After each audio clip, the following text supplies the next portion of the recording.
ലോകരാജ്യങ്ങൾക്കിടയിൽ ഭിന്നാഭിപ്രായം. ഓസ്ട്രേലിയയുടെ പ്രതികരണം ഇങ്ങനെ. വെനിസ്വേലൻ പ്രസിഡന്റ് നിക്കോളാസ് മദൂറോയെയും ഭാര്യ സിലിയ ഫ്ലോറസിനെയും അമേരിക്കൻ സൈന്യം പിടികൂടിയ നടപടിയിൽ ലോകരാജ്യങ്ങൾക്കിടയിൽ സമ്മിശ്ര പ്രതികരണം. മദൂറോയെ കയ്യാമം വെച്ച് കണ്ണുകൾ മൂടിക്കെട്ടി വിമാനത്തിലിരിക്കുന്ന ചിത്രം യു.എസ്. പ്രസിഡന്റ് ഡൊണാൾഡ് ട്രംപ് പുറത്തുവിട്ടതിന് പിന്നാലെയാണ് വിവിധ രാജ്യങ്ങൾ പ്രതികരണവുമായി രംഗത്തെത്തിയത്. ഓസ്ട്രേലിയയുടെ നിലപാട്. അമേരിക്കയുടെ നടപടിയെ നേരിട്ട് വിമർശിക്കാൻ പ്രധാനമന്ത്രി ആന്റണി അൽബാനീസ് തയ്യാറായില്ല.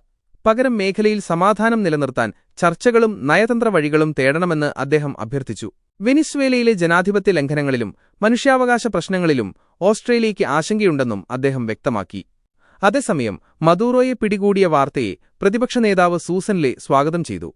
അനധികൃതമായി ഭരണം പിടിച്ചടക്കിയ ഏകാധിപതി എന്നാണ് അവർ മദൂറോയെ വിശേഷിപ്പിച്ചത്. മദൂറോ വിചാരണ നേരിടേണ്ടത് ആവശ്യമാണെന്നും അവർ പറഞ്ഞു.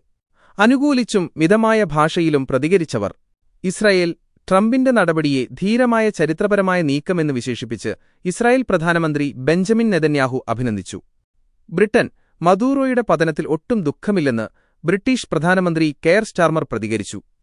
ഫ്രാൻസ് വെനിസ്വേലയിൽ സമാധാനപരമായ ഭരണമാറ്റം ഉണ്ടാകുമെന്ന് പ്രതീക്ഷിക്കുന്നതായി ഫ്രഞ്ച് പ്രസിഡന്റ് ഇമ്മാനുവൽ മാക്രോൺ പറഞ്ഞു. 2024 തിരഞ്ഞെടുക്കപ്പെട്ട എഡ്മണ്ട് ഗോൺസാലസിനെ അധികാരമേൽപ്പിക്കണമെന്നും അദ്ദേഹം ആവശ്യപ്പെട്ടു.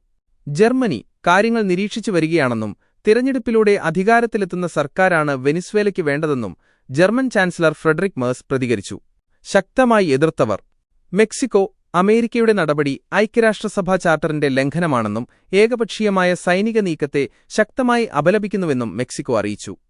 സ്പെയിൻ അന്താരാഷ്ട്ര നിയമങ്ങളുടെ ലംഘനമാണ് ഈ നടപടിയെന്ന് സ്പാനിഷ് പ്രധാനമന്ത്രി പെഡ്രോ സാഞ്ചസ് കുറ്റപ്പെടുത്തി.